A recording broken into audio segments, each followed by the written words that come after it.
बेसी बोलन छौरी बक बक चोली फाड़ दतोगे।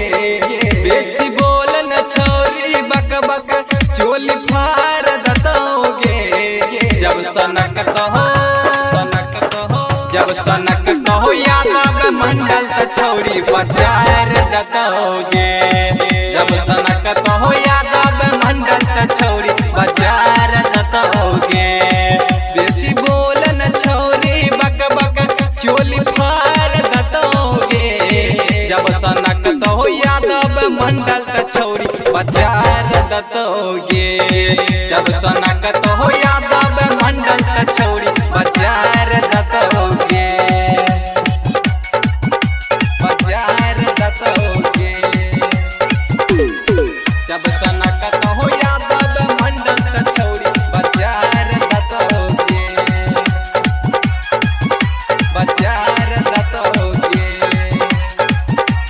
हेगे छिए दे हाथ छोरा पारी मुँह जोड़ गे। की कहे छियो छोरी बात सुने मोर गे। की कहे छियो छोरी बात सुने मोर गे। छिए दे हाथ छोरा पारी मुँह जोड़ गे।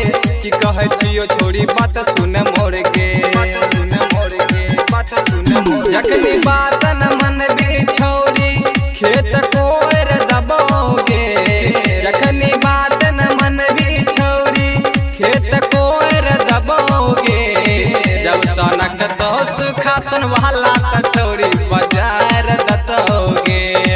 जब सनकत हो यादव मंडल त छौरी बाजार दतोगे। बाजार दतोगे।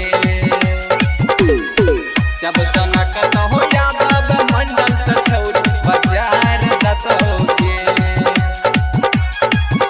बाजार दतोगे। हेगे सच कहे छोरी तोरा सा गौतम राज गे। ललन पप्पू के बात मन ले आज गे। ललन पप्पू के बात मन ले आज गे। सच कहे छोरी तोरा सा गौतम राज गे। ललन पप्पू के बात मन ले आज गे। बात मन ले आज गे। बात मन ले आज। छोटू पप्पू भैया फुलचन तोरा सुधार दतोगे। छोटू पप्पू भैया फुलचन तोरा सुधार दतोगे।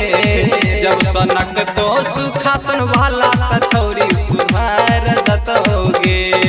जब सनकत हो यादव मंडल त